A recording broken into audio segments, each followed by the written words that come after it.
అన్ని వర్గాల వారు, అన్ని కులాల వారు, అన్ని మతాల వారు యూనిఫామ్గా మరి ఇలాంటి తీర్పుని ఇస్తే నువ్వు ఈ రోజున ఆయన పరామర్శిస్తున్నావంటే అంటే ఈ రాష్ట్రాన్ని ఏ రకంగా ఎటు తీసుకెళ్దామని నీ ప్రయాణం అని చెప్పి మేము అడుగుతాము. నువ్వు సమాధానం చెప్పాల్సినటువంటి అవసరం. నీకేం అన్యాయం జరిగింది? నీ కార్యకర్తలకు ఎక్కడ అన్యాయం జరుగుతుంది? నీ నాయకులకి ఎక్కడ అన్యాయం జరుగుతుంది? తప్పు చేశారు కాబట్టే ఎవరైనా శిక్ష అనుభవించాలి. ఇవాళ కాకపోతే రేపైనా నిన్ను కూడా అరెస్ట్ చేయాల్సినటువంటి అవసరం ఉంది. ఎందుకనంటే మద్యం కుంభకోణం నీ యొక్క ఐఏఎస్ నీ దగ్గర ఈ రోజున ఇంటెలిజెన్స్ డీజీ ఎక్స్ డీజీ జైల్లో ఉన్నాడంటే దానికి కారణం నువ్వు కాదా? నువ్వు వాళ్ళతో చెప్పించినటువంటి తప్పుల వల్ల వీళ్ళందరూ జైలు పాళ్ళు అవుతున్నారు. ఎన్ని న్యాయస్థానాలు కూడా ప్రతి ఒక్కరిని హెచ్చరిస్తూ ఉన్నాయి. అయినా సరే ఈ పార్టీ నాయకులకు కానీ కార్యకర్తలకు కానీ ఇప్పటికి కూడా బరితెగిచ్చి వ్యవహరిస్తూ ఉన్నారు, మాట్లాడుతూ ఉన్నారు. సొంత నిన్ను ఎత్తుకు పెంచిన బాబాయే నువ్వు చంపించావని మేము చూడలేదు, మేము అంటలేదు. కానీ మీ యొక్క చిన్నాయన కూతురే ఆ ముద్దాయిలకి కొమ్ము కాస్తున్నావు అని చెప్పి నిన్ను ప్రశ్నిస్తూ ఉంది. నీ తల్లి ప్రశ్నిస్తుంది, నీ చెల్లి ప్రశ్నిస్తుంది.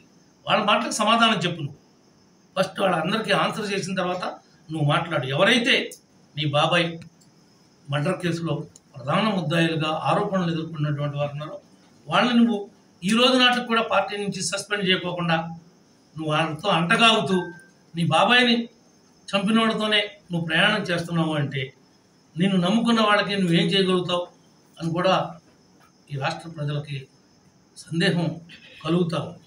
అందుకే నిన్ను 11 సీట్లకే పరిమితం చేశారు.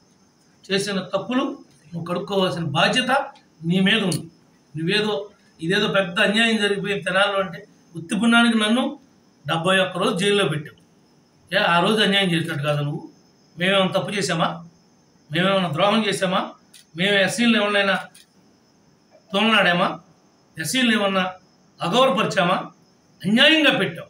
ఒక ఎస్పీతో ప్రెస్ మీట్ పెట్టించి రండి చింతమనేది బాధితులు ఉంటే అని 1+1 ఆఫర్ లాగా ప్రెస్ మీట్ పెట్టి మీ ఎస్పీ ఆయన యొక్క ఐపీఎస్ స్థాయి దిగజార్చుకున్నాడు. కేవలం నువ్వు అతన్ని ఆ రకంగా పెట్టమని ఆదేశించడం వల్ల ఈ రోజున ఈ ప్రభుత్వం అట్లా చేయటం లేదే. ఎవరైతే నేరం చేశారో వాళ్ళు ఎవరైనా చట్టం నుంచి తప్పించుకోలేరు కాబట్టి చట్ట ప్రకారమే చర్యలు తీసుకుంటున్నారు. ఏదైనా ఉంటే ముఖ్యమంత్రి గారికి, ఉప ముఖ్యమంత్రి గారికి, గవర్నర్కి చెప్పు. నువ్వు నాతో పాటు ఒక శాసనసభ్యుడివే, నీకు ఆ రైట్ ఉంది. అంతే తప్ప ఏదో రౌడీ షీటర్లకి మద్దతుగా ఏదో వీధి ఊరేగింపులు పెట్టి ఏదో కార్యకర్తలకి ధైర్యం నింపాలంటే అనేక విషయాలు ఉన్నాయి, అనేక అంశాలు ఉన్నాయి. నీకు ఇంకా రాదు ఆ అవకాశం. ఎందుకనంటే నీకు ఇచ్చిన అవకాశం చాలా గొప్ప అవకాశం. ఈ రాష్ట్ర ప్రజలు ఒక్కసారి అంటే ఒక్కసారి అనే మాట ఎంత ప్రమాదకరమో రాష్ట్ర ప్రజానీకానికి అర్థమయ్యేలాగా చేసావు. ఇంకా నువ్వు ప్రజాస్వామ్యంలో కొట్లాడే నైతిక అర్హత నీకు లేదు అని చెప్పి ఈ సందర్భంగా నేను తెలియజేస్తాను. ఈ ప్రభుత్వం ఏ వర్గానికి పొడిచింది, ఏ రకమైనటువంటి వారికి అంటే మేము సుమారుగా 16,000 నుండి 17,000 మందికి డిఎస్సి పెట్టి రేపొద్దున ఎగ్జామ్ నిర్వహించి వాళ్ళకి పోస్టింగ్లు ఇవ్వటం, నిరుద్యోగ యువతకి వెన్నుపోటు మేము పొడిచామా? లేదు. ఎస్సీ కార్పొరేషన్ రద్దు చేసి వాళ్ళకి ఎస్సీలకి మేము వెన్నుపోటు పొడిచామా? బీసీలకి ఒక్క లోను కూడా ఇవ్వకుండా రద్దు చేసి మేము వెన్నుపోటు బీసీలకి పొడిచామా? ఎవరైతే అవుట్సోర్సింగ్ ఎంప్లాయీస్ ఉన్నారో వాళ్ళందరికీ ఇచ్చినటువంటి హామీని నెరవేర్చుకోకుండా మేము వెన్నుపోటు పొడిచామా? అన్నా క్యాంటీన్ తీసి పేదవారు తినేటువంటి అన్నంలో ఇసుక పోసి పేదలకు వెన్నుపోటు మేము పొడిచామా? ఎవరికి పొడిచాం వెన్నుపోటు? ఏ వర్గానికి పొడిచాం?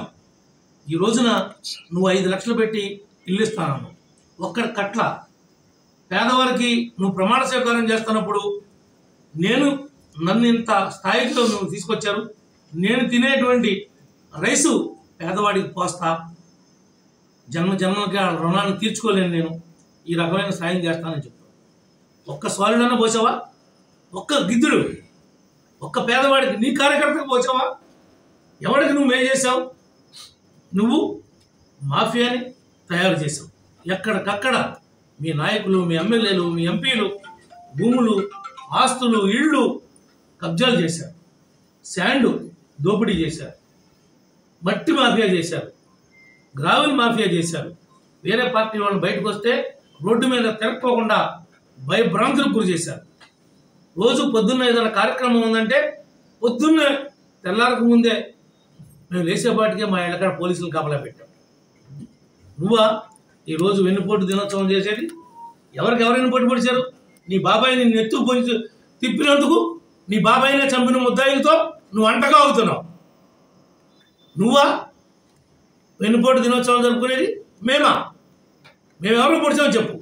మేము ఇచ్చినటువంటి హామీలు సూపర్ 6. మాకు అధికారం వచ్చి ఫస్ట్ సంవత్సరం కాబోతాం.